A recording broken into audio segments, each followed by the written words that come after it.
0% interest, as in walang interest rate. Kung kayo ay first time loaner dito, guess what mga kautang, approve na naman ako for today's video sa 0% interest na sinasabi ko ngayon.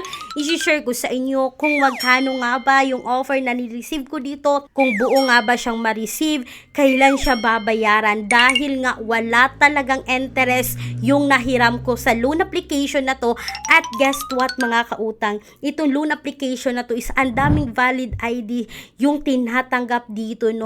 Pwede driver's license, PhilHealth ID, PRC, UMID card, PhilSys ID, SSS, voters ID, passport, postal ID, at TIN ID. So, ang daming valid IDs, no? Pero bago yan mga kautang, bago natin yan pag-uusapan, i-share ko muna sa inyo itong bank personal loan na palagi kong binabanggit ng paulit-ulit sa mga video ko. Yes, legit po ito na bangko na nag-o-offer ng minimum of 20,000, maximum of 2 million pesos. And please take note mga kautang that all applications submitted is subject for bank approval. So, mag-aantay po muna tayo after matapos yung evaluation na gagawin po ng bangko kung kayo nga ba ay approve or decline po sa kanila. So, mag-aantay tayo ng 3 to 10 banking days. And for more details, kindly email me right away, clarissa@gmail.com, or you can also Viber me na makikita yung Viber number sa screen. So, eto na nga mga kautang, yung pag-usapan natin for today's video. Ang dami na sa inyo siguro ang nakapag-utang dito na na-approve din dito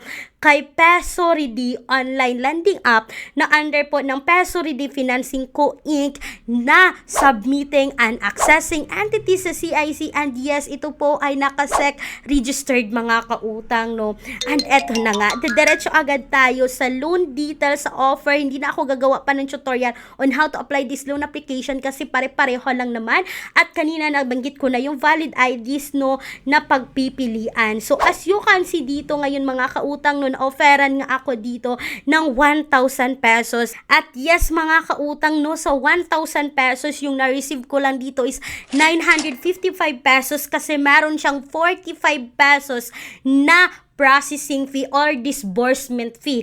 So mga kautang, iba yung mga service fee na tinatawag natin, iba yung interest rate. Itong si PesoReady is wala talaga siyang interest, at in 0% interest sa unang hiram, but 10 days only. So kapag kayo ay first time loaner dito, 0% interest sa loob ng 10 days mga kautang, at meron siyang processing fee na 45 pesos. Yan po yung na-experience ko dito kay PesoReady. At mga kautang, no, balikan natin muna sandali yung kanyang application. Para din siyang si Online Loans Pilipinas, but iba lang yung color niya, like violet lang. Doon kay Online Loans Pilipinas is parang may pagka apple green na may pagka yellow green yung logo, but dito nga mga kautang is purple siya or parang violet. At kung tingnan natin mga kautang yung interface ng kanyang application, no, para lang talaga siyang si Online Loans Pilipinas, no, kung paano kayo nag-apply kay Online Loans Pilipinas na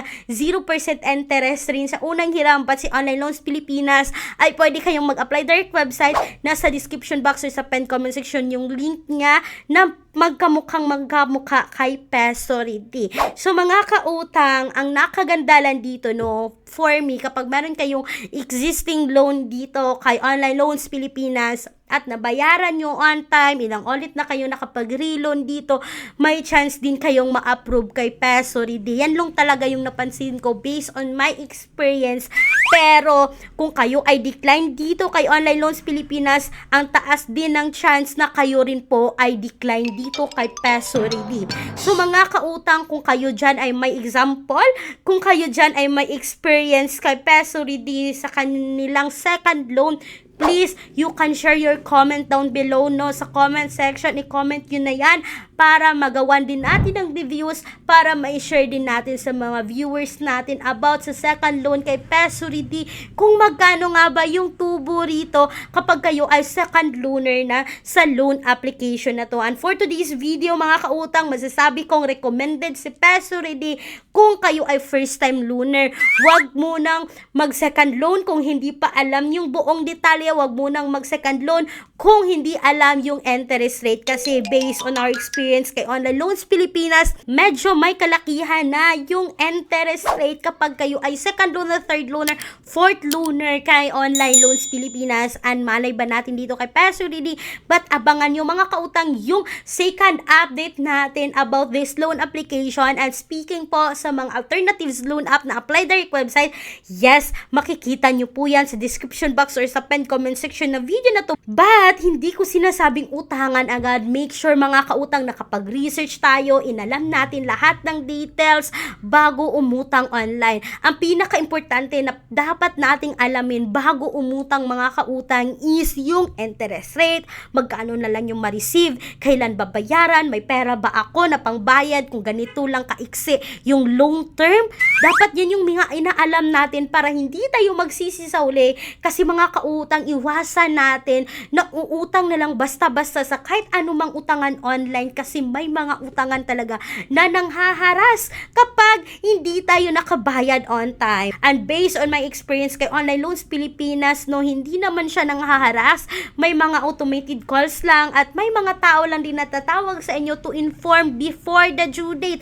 That pagka mismong due date mong mga kautang, wala ka ng tawag na ma-receive kay Online Loans Pilipinas. Walang panghaharas na text ang ma-receive mo kay Online Loans Pilipinas. Iwan ko lang dito kay Peso Ready, but yan yung abangan nyo sa susunod update dahil i-update ko kayo sa next experience namin dito kay Peso Ready. So mga kautang, sana'y nakatulong itong pinaka-quick and honest review ko about this loan application. Hindi po ako agent ni Peso Ready, mga kautang, isalin din po akong mangungutang kagaya ninyo.